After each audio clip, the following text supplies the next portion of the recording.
भाया भाई बहु प्रेमी से भजन प्रेमी मारा जूना मित्र से અને ખૂબ આ વિસ્તારમાં ખૂબ ભજનો પહેલેથી કરી છે આપણે હજી ઠાકર જાલગી આનંદ કરાવતા કરશું પીર બાપા ને બધાય ગુલાબ શાહ પીર બાપા ને સુલતાન શાહ પીર બાપા એ દયા જાલગી રાક્ષસ તાલગી તો આમ તો અહીંથી દયા થઈ ગઈ છે દોઢ કોરેથી 2 કોરો થઈ ગયા છે તે દુનિયા આમને દયા હાલે છે આ શબ્દ મને આજથી 30 વર્ષ પહેલા बॉम्बे में कानदास बापू ना आश्रम में भजन करवा गया पछी त्याना बॉम्बे ना माणसो मन के गुफा डूंगर के केनेरी गुफा केनेरी गुफा मन के त्या आपणे महात्मा से ने मळवा दे हालो मगदा हालो महात्मा ने मळवा गया महात्मा पण अखड़ी मलो हजी से हाल में महापुरुष से तो 2 भजन में संभळाव्या ने थोड़क रागधारी कर्या ने तो मन के भाई एक ही सुर पकड़ी रखो दूसरा सुर नहीं बजाना 30 वर्ष पहला ये आज सार्थक छू मने एक सुर पकड़वाती हूँ थाय से ये बॉम्बे आज से 30 वर्ष पहला कानदास बाबू ना आश्रम भजन करवा गया ये महापुरुष ना शब्दों से एक ही सुर पकड़ी रखो उदास सतार ने रामदास बापू गोदड़िया कीधु सतार नाम पूछ्યું તમારું નામ શું છે કે સતાર ઓહો જાજા બધા તારે एक तार से એવું કઈ નહીં એક તાર નથી હવારે ભજન લખ્યો સતાર બાપુએ એ સોફી હોલિયા હતા જીવનના સુર ચાલે છે એક તાર દિલમાં ભક્તિ કરી રીજાવું મારો સિયાર દિલમાં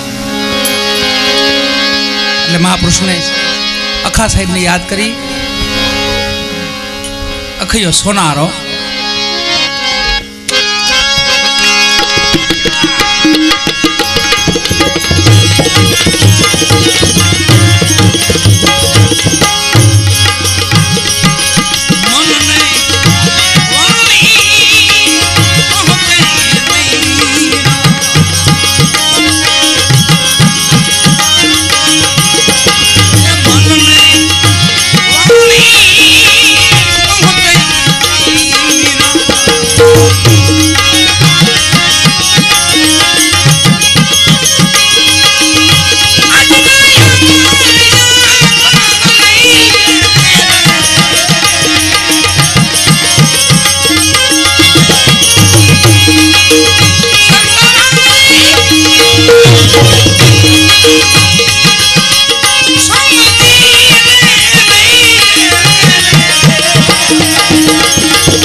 पहुंचे नहीं, अजरा अमर रही है, संतोष समझी नहीं।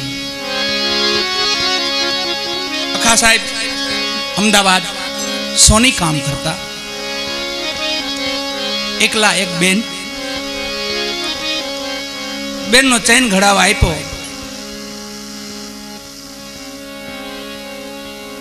चैन बनाई बेन ने कीधुं ल्यो बेन। ई बेन बीजा ने चैन बतायो, बीजा सोनी ने कि आमां जो केटलुं भेड़सेड़ छे। ये होनी अखा साहेब ने बात करी। छेला एक बेन था, विचार छे ओहो आवो संसार से आटलो भरोसो नहीं हो। घर बार ने छोड़ी राजस्थान भूमि में विचरण में निकली जाए। आखू राजस्थान विचरण कर्यु, संतों दर्शन कर्या, फरता फरता फरता अपना गुजरात बाजू आवे छे। छेले भावनगर रोकाई जाए छे। भावनगर पास भूतेश्वर गाम से तेमनी समाधि स्थान से ने त्या पांडवों की स्थापना करेला है। भूतेश्वर दादा भूतना चरणे अखो भणे। भोलानाथ में बेही गया, तू ज मारो गुरु बन। गुरुर ब्रह्मा गुरुर विष्णु गुरुर देव महेश्वरा। एने गुरु मान्या पछी त्रिकाल ज्ञान थयुं। वालाओ घणा भजनों अखा साहेब ना से। आरती से आरती करूँ मारा हरिगुरु संत, टाळ्या सर्वे पंथ, 84 ना बंध, हरिगुरु देवनी आरती। ये घणी वाणी एमनी।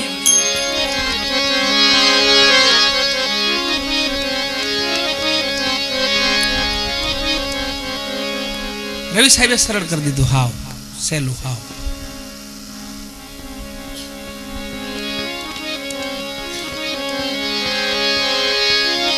खेतर बड़ा पण बिन रखवाला, ओड़ा उभा कीना।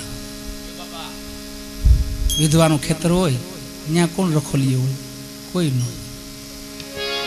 ओड़ा उभा करे। पण हरणाव ने रवि साहेबे कीधुं तमे मूर्ख छो, तमे ने ओळख्या नहीं कि ओड़ा से माणा नहीं।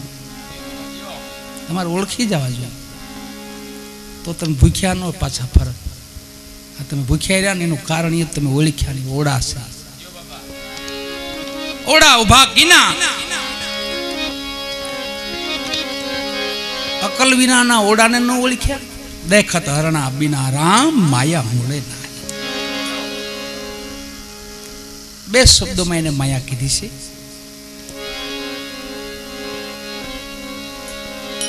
जे कल्पित माया, खोटी माया से एने रवि साहेबे कीधुं से बंधन ने कीधुं। ए बंधन मांथी केम छूटवुं? ताके मारो मूकी गयो એટલે છૂટાઈ જાય। બે શબ્દો છોડી ગયો। मारो मारो નથી, આ તારું કહી ગયો, રેડી વાત થઈ ગઈ। પણ નો મુકાય। સોપડો લઈને કોઈ હાલતું થાય ને બોરો બોરો મૂક મારો છે, એ જ માયા। પેટી લઈને કોઈ હાલતું થાય, અરે મારી છે, એ જ માયા। બે શબ્દોમાં રવિ સાહેબે કીધું માયા બે શબ્દોની છે। મારું જેટલું કરશું એટલી માયા તમને, અને માયા તમને વાપરતા આવડી જોઈએ। તારે મારે થોડી કઈ માયા, માયા તારે પડ્યું તો વાપરતા ન આવડે તો પછી મૂંઝવી મૂંઝવીને મારે। પછી એમ છે આપણે એનો સદુપયોગ કરતા ન આવડે માનો તો તમને મૂંઝવી મૂંઝવીને મારે। માલગી ભોગવાનો જ ઠાકર લગી મારી જાળમાં તને રાખો, તું જા ક્યાં બાય।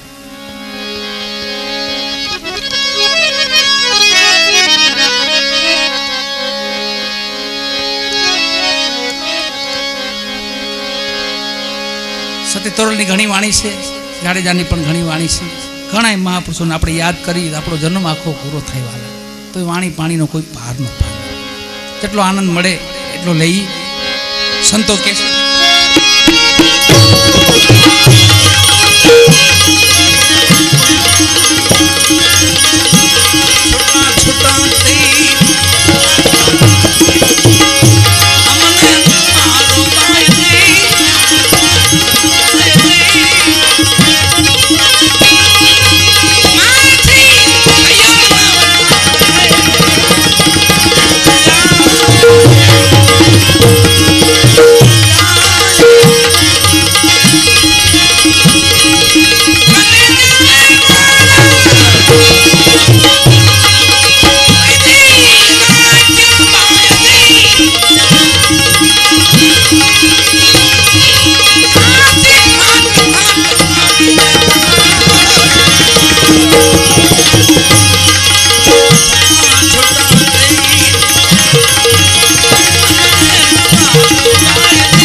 बोला ये पान